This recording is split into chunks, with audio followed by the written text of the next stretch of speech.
Here's the narration I owed you. وقال سعيد بن جبير عن ابن عباس في قوله. Sa'id ibn Jubair narrates from Ibn Abbas, الوسواس الخناس قال الشيطان جاثم على قلب ابن آدم فإذا سهى وغفل وسوس. So shaitan plants himself right above the heart of the human being, of the son of Adam, and as soon as the human being becomes lackadaisical, saha, lax, careless, وَغَفَلَ, and becomes heedless and forgetful, waswasa, he puts in waswasa.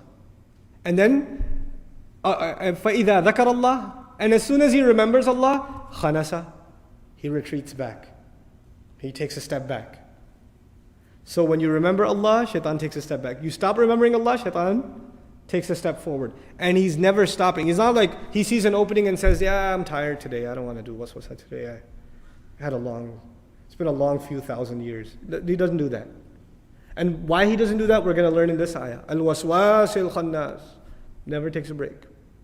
You're going to take a break from remembering Allah. He will not take a break from making you forget. He is working hard. He is working harder than any of us.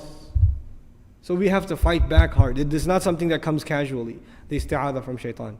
And shaitan is really good at what he does. He's really good. You gotta appreciate the hard work he's putting in to throw people into hellfire.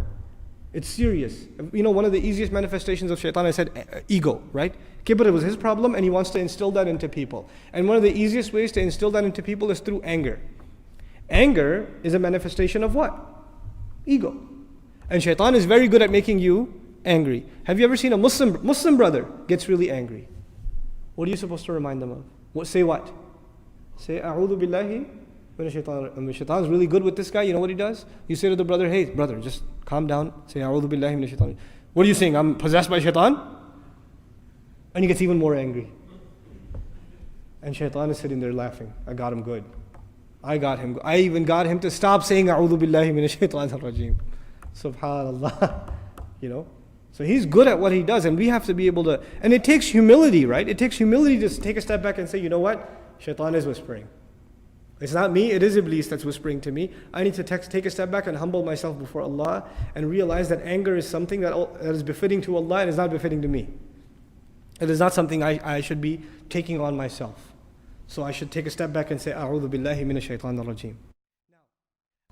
Another narration. This is a very important narration to understand. And there's so many lessons in this one. عن أنس في قصة زيارة صفية للنبي صلى الله عليه وسلم وهو معتكف خروجه معها ليلا ليردها إلى منزلها فلقيه رجلان من الأنصار. Okay, so the messenger goes in the night and he's returning his wife Safiya, the mother of the believers, رضي الله عنها, to her home. And on the way, in the dark, they saw two of the Ansar. So here's the messenger, here's his wife, radiallahu anha, and there are two of the Ansar that are walking by. Now, the messenger, ﷺ, tells his spouse to stop. And he tells them to stop. So they stop. And then he says, Innaha Safiyat bin Hayy. He said, this is Safiya. This is Safiya. And the Sahaba are like, why are you explaining to us who that is? Right? So the Sahaba say, you know what they say? فَقَالَا, they both said, Subhanallah, Ya Rasulullah.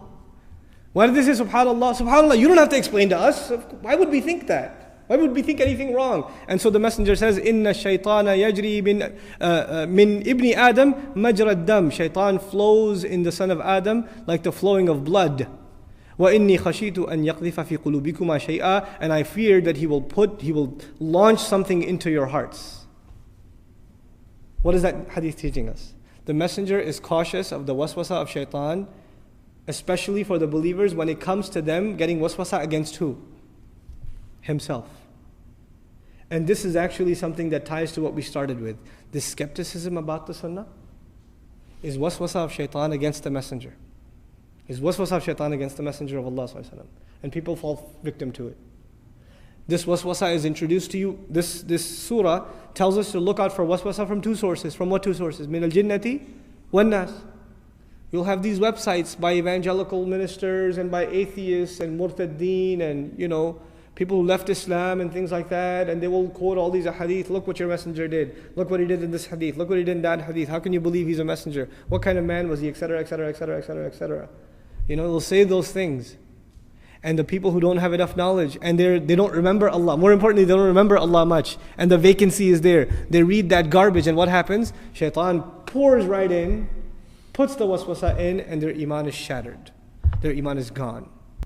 The easier attack is not to attack iman in Allah. You know what the easier attack is? Iman in the messenger of Allah. Accepting Allah is one thing. Accepting the messenger is even further humility, because you have to accept a human being's authority now, who's going to be telling you what Allah wants from you. Right? And this waswasa comes in the time where we are living in a time of inflated egos. It's very easy to let that get in the way. That's really the psychological origin of, I like Quran, but Sunnah, I don't know. Quran from Allah, I can accept that much humility. But humility to a human being, to a messenger, I don't know.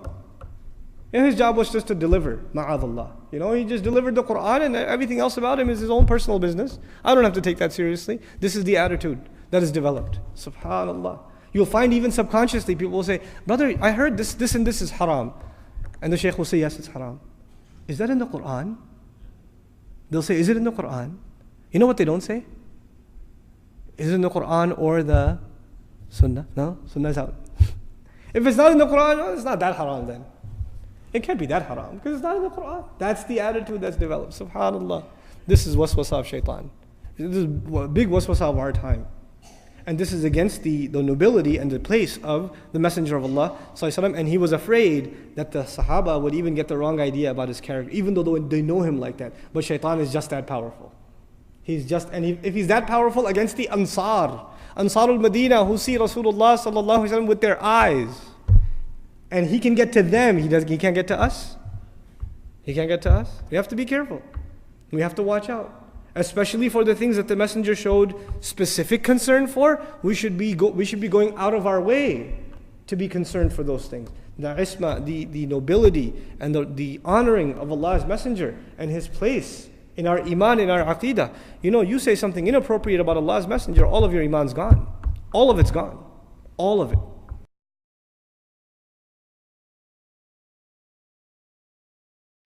Download our mobile applications or register on our official website to get access to exclusive content. Links given in description of video.